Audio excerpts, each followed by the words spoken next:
سلام عرض کردیم. بله بازم موشکافه و موشکافی. میگم این کلافگی پریروز شرفری بعد ولوله تو نظام انداخته. یکی دو روزه قدم و قده و شکنبه نظام شروع کردن به جفتک پرونی به سر و ریش شیخفری. مثلا ابو ترابی تو مجلس وحوش اینجوری شیخفری رو گاز گرفت.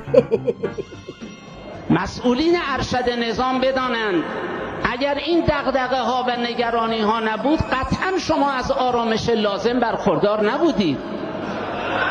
این دغدغه ها و نگرانی رو به عنوان سرمایه ببینیم و با ادبیاتی که شایسته مسئولین ارشد نظام نیست، واژه های تکفیر و واژه هایی که انتظار نمی رود در ادبیات سیاسی یک نظام اسلامی دولت مبتنی بر اخلاق و تدبیر مشاهده شود، منتقدین را از شجاعت در گفتار باز داریم.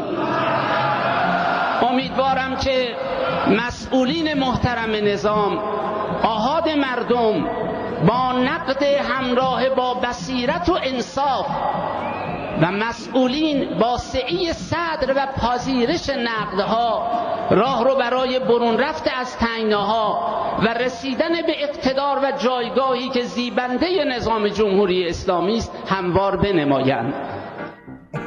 تیبیریشم به سفارش بیت عظما به بهونه نگاهی به ورق پاره های حکومتی لحن حسن فرفره رو له کرد.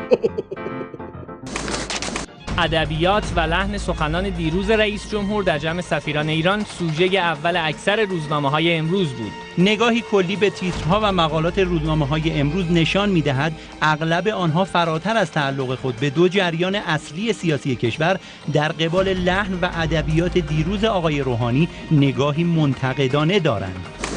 آرمان با چند مقاله به بررسی سخنان دیروز رئیس جمهور پرداخته. در یکی از این نوشته‌ها تحت عنوان همدلی بهتر از دلواپسی می‌نویسد: نقطه‌ای منفی در صحبت‌های دیروز نبود، اما شاید اگر آقای روحانی جمله به جهنم را به کار نمی‌برد بسیار بهتر بود.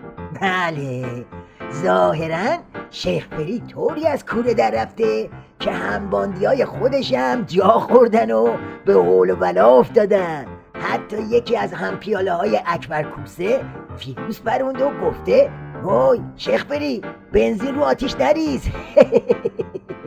آنچه گفته شده بنزینی است که بر آتش اصولگرایان تندرو ریخته خواهد شد. اینکه رئیس جمهور به مخالفان یا به گفته ایشان تعامل هراسان میگویند بروید به جهنم، خب اصولگرایان و تندروها هم میگویند ما هم میرویم به جهنم، اما شما را هم با خود میبریم. این یکی رو راست گفتی هاش دکتر صادق. جهنم تو نظام ولایت جناحی و باندی نیست، دست کمیه. اما حالا از حرفای نوچه های ولایت بگذریم و بریم سراغ دلواپسا که اساسی توش آوردن. مگه نه شربت نداری؟ کیهان علاوه بر تیتر یک خود مقاله‌ای تحلیلی هم دارد. این روزنامه در ستون یادداشت روز با نقد محتوا و ادبیات سخنان رئیس جمهور در قبال منتقدان به بررسی روند پرچالش مذاکرات هسته‌ای و مانع تراشی آمریکا در قبال حقوق ایران می‌پردازد و سوال می‌کند اگر واقعیات عرصه را بر مسئولان دولتی تنگ کرده، آیا باید ادبیات احترام به منتقدان و حفظ احترام خود را برگزینند یا روش پرخاش و تندی و عصبانیت و فرار به جلو را؟ بقیه‌شو نگفتی بابا. شربت نداری؟ این دفعه مور رو از ماست ولایت کشیده بیرون. روحانی با دعوت منتقدان به جهنم از گفتمان اعتدال رونمایی کرد. دوستان چرا با وجود تصوری که از نرمش داشتند و آن را اعمال کردند نتوانستند در وین 1 و 2 با کد خدا ببندند؟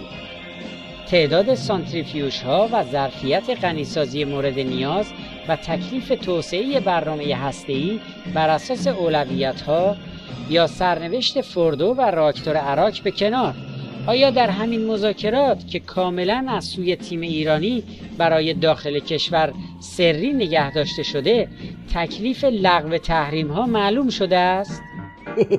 نه، معلومه که معلوم نشده است. فعلا کت خدا در حال دوشیدن گاو نظامه. علیگدا هم از ترس اینکه مبادا قافیه رو ببازه رفت تو خط این پا و اون پا و مذاکره رو کش داد. واسه همینم هست که شیخ فری قبل از رفتن به نیویورک پاک کلافه شد و اینجوری علیگدا و باندشو باند پیچی کرد. اینم جواب مشاورش به رسانه ها. در پاسخ به انتقادات اکثر روزنامه‌ها و عناصر سیاسی، آشنا مشاور فرهنگی رئیس جمهور امروز با دفاع از این ادبیات گفت آقای روحانی عصبانی نبود، صریح بود. آمپر شیخ فری جلوی دوربین تیویریش رفته بود رو 12,000. بعد این سیب زمینی پشندی میگه عصبانی نبود، صریح بود. بابا جون بگو رئیست گیر کرده، میخواد اینجوری رفع گیر کنه، میخواد دست انداز مسنداز رو جمع و جور کنه که زر همچین مثل روغن باسکازین سرازیرش تو حلق ولایت.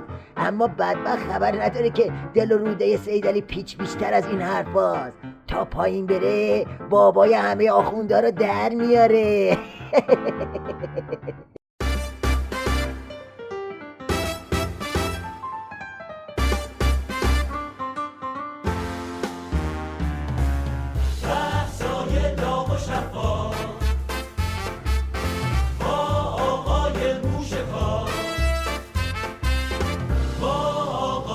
موشکار